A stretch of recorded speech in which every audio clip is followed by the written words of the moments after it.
بسم اللہ الرحمن الرحیم۔ السلام علیکم ورحمۃ اللہ وبرکاتہ۔ تمام دوستوں کو میرے یوٹیوب چینل پر خوش آمدید۔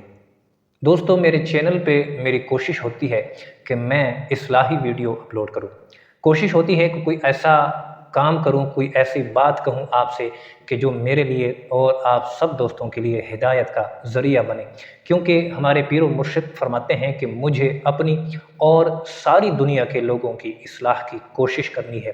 تبلیغ کا مقصد بھی کچھ یہی ہے کہ خود بھی سیکھو، دوسروں کو بھی سکھاؤ، خود بھی برے کاموں سے اپنے آپ کو روکو اور دوسروں کو بھی برے کاموں سے منع کرنے کی تلقین کرو۔ قرآن کریم کے اندر بھی کئی مقامات پر اللہ تبارک و تعالیٰ ارشاد فرماتا ہے کہ برائی سے منع کرو اور نیکی کا حکم دو۔ اور قرآن کریم کے اندر اللہ تبارک و تعالیٰ نے لقمان حکیم کے ذکر فرماتے ہوئے بھی اللہ نے فرمایا ہے کہ لقمان حکیم نے اپنے بچوں کو حکم دیا تھا کہ اے میرے بچوں، نماز کبھی نہیں چھوڑنی، اللہ کی عبادت کو کبھی ترک نہیں کرنا، اور دوسرا کہ نیکی کا حکم دینا ہے اور برائی سے منع کرنا ہے۔ تو یہ بات اللہ تبارک و تعالیٰ نے قرآن کریم کے اندر پے در پہ وقتاً فوقتاً ارشاد فرمائی ہے۔ تو میرے چینل کا مقصد بھی کچھ یہی ہے کہ ہم آپس میں کچھ باتیں ایسی ہوتی ہیں کہ جو ہمیں پتہ ہوتی ہیں لیکن ہم بھول جاتے ہیں، تو یہی میری کوشش ہوتی ہے کہ ہم اپنے آپ کو بار بار یہ یاد دلاتے رہیں کہ ہم مسلمان ہیں، اور بحیثیت مسلمان ہمارا کام یہ ہے کہ خود بھی گناہوں سے بچیں اور دوسروں کو بھی منع کریں، خود بھی نیک کام کریں، نیکی کے راستے پر چلیں، اچھے کاموں میں حصہ لیں اور دوسروں کو بھی نیک کام اور نیکی کی ترغیب دیں، حکم دیں۔ تو یہ ایک مسلمان کا فرض ہے کہ وہ خود بھی نیکی کرے اور دوسروں کو بھی نیکی کا حکم دے، خود بھی گناہوں سے بچے اور دوسروں کو بھی گناہوں سے بچنے کی تلقین کرے۔ میں آپ کو آپ کی اسکرین پر ایک دو تصویریں دکھا رہا ہوں، آپ یہ تصویریں ملاحظہ کریں تو پھر اس بارے میں گفتگو کرتے ہیں کہ ہماری آج کی ویڈیو کا موضوع کیا ہے۔ جی، تو یہ جو تصویریں آپ اپنی اسکرین پر دیکھ رہے ہیں، یہ ہمارے مسلمانوں کے زوال کا سبب ہے۔ بہت سارے اسباب میں سے ایک زوال مسلم کا سبب یہ بھی ہے جو آپ تصویر میں دیکھ رہے ہیں کہ جو معذور شخص ہے وہ بیساکھیوں کے ذریعے اپنے آپ کو کھڑا رکھنے کی کوشش کر رہا ہے، لیکن جو تندرست اور توانا لوگ ہیں وہ کرسی پر براجمان تصویر بنوانے کے موڈ میں بیٹھے ہوئے ہیں، وہ اچھی تصویر بنوانے کی کوشش کر رہے ہیں۔ اور دوسری تصویر میں آپ دیکھ سکتے ہیں کہ کتابیں، جن کتابوں کو پڑھ کر ہم شعور حاصل کرتے ہیں، جن کتابوں کو پڑھ کر انسان بنتا ہے، جن کتابوں کو پڑھ کر انسان کے اندر کا جانور فرشتے میں بدل جاتا ہے، انسانیت سیکھ جاتا ہے انسان، ان کتابوں کو ہم نے سڑکوں پر پھیلا دیا ہے۔ وہ کتابیں آج سڑکوں پر کچرے کی صورت میں پڑی ہوئی بکتی نظر آتی ہیں، بجائے اس کے کہ اونچی اونچی شیشوں اور صاف ستھری الماریوں میں پڑی ہوئی بکتی نظر آتی۔ آج یہ حال ہے کہ آج کتابیں ہمیں سڑکوں پر پڑی ہوئی نظر آتی ہیں۔ اس میں دنیاوی اور دینی دونوں کتابیں ہو سکتی ہیں۔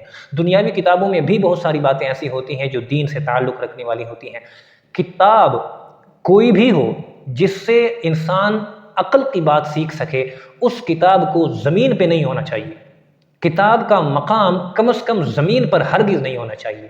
اس کے برعکس جب آپ اس کے اوپر والی تصویر میں دیکھ سکتے ہیں کہ جوتیوں کو جو پیروں میں پہننے والی ہیں اور عورتوں کے پہننے والی جوتی ہیں، ان کو کیسے ایک شروم میں سجایا گیا ہے اور ایک اچھے انداز میں اونچی جگہ پر رکھ کر خوبصورت طریقے سے پیش کیا۔ پاؤں میں پہننے والی جوتیوں کو اتنی عزت دی جا رہی ہے، اور جن کتابوں کو پڑھ کر ایک انسان باشعور انسان بنتا ہے، ان کتابوں کو ہم نے سڑکوں پر بچھایا ہوا ہے۔ کیا یہ ہم مسلمانوں کا زوال نہیں ہے؟ کہیں ایسا تو نہیں کہ قیامت قائم ہو چکی ہے اور ہم جہنم میں رہ رہے ہوں؟ ہماری حالت یہ ہے کہ قرآن کریم کو ہم نے ایک عام سی کتاب بنا کے رکھ دیا ہے۔ قرآن کریم بھی ہماری الماری میں باقی دنیاوی کتابوں کے ساتھ ایک عام سی کتاب نظر آتی ہے۔ نہ تو اس کے اوپر آج کل کوئی غلاف نظر آتا ہے، نہ تو اس کے لیے ہم کوئی اچھا سا اہتمام کرتے ہیں کہ کوئی باکس بنوایا جائے، اس میں خوشبو رکھی جائے، اس میں غلاف رکھا جائے اور پھر اس کے اندر قرآن کو لپیٹ کے رکھا جائے تاکہ اس کا احترام برقرار رہ سکے، تاکہ اس کی جو عزت ہمارے دلوں میں ہے وہ ایک بلند مقام پر رہ سکے۔ کیا آج کے مسلمان کا کردار وہ والا کردار نہیں رہا؟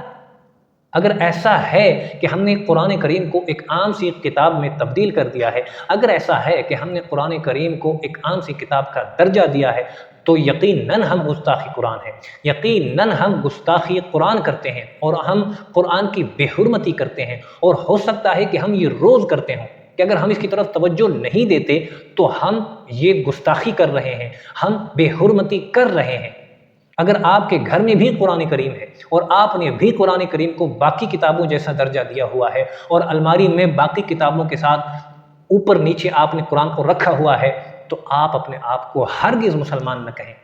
آپ اپنے آپ کو کبھی بھی ایک مومن بندہ نہیں کہہ سکتے۔ مومن بندے کا سب سے پہلا کام کہ قرآن اس کے دل میں رہے، سب سے پہلا کام کہ قرآن ہر چیز سے مقدم رہے، سب سے پہلا کام، سب سے پہلا قرینہ جو ہے محبت کے قرینوں میں وہ ادب ہے۔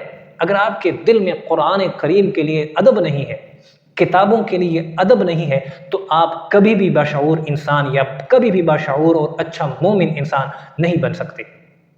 یاد رکھیں کہ جو بھی استاد یا جو بھی شاگرد کتاب کا ادب نہیں کرتے، کتاب کو اہمیت نہیں دیتے، وہ کبھی بھی اپنی زندگی میں کامیابی حاصل نہیں کر سکتے۔ ادب سب سے پہلا قرینہ ہے محبت کے قرینوں میں۔ تو یہ جو چیزیں ہیں یہ ہم مسلمانوں کے زوال کے اسباب ہیں۔ مسلمان کئی طور پہ زوال کا شکار ہے، لیکن اس میں ایک بڑا اہم سبب یہ بھی ہے کہ ہم نے ادب بھلا دیا ہے، ہم بے ادب ہو چکے ہیں۔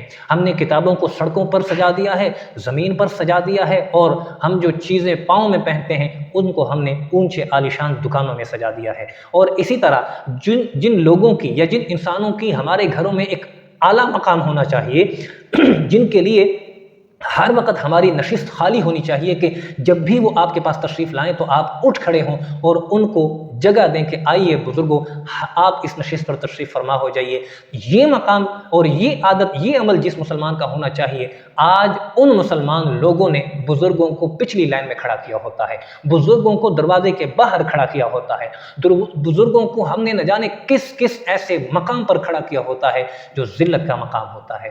اس تصویر میں بھی ہمارے لیے ڈوب مرنے کا مقام ہے کہ ایک معذور شخص بیساکھیوں کے ذریعے اپنے آپ کو تصویر کے لیے پیش کر رہا ہے۔ یہ بھی اس کی مجبوری ہوگی، یقیناً مجبوری ہوگی کہ ادارے نے کہا ہوگا کہ آؤ چاچا جی آپ بھی اس تصویر میں شامل ہو جاؤ۔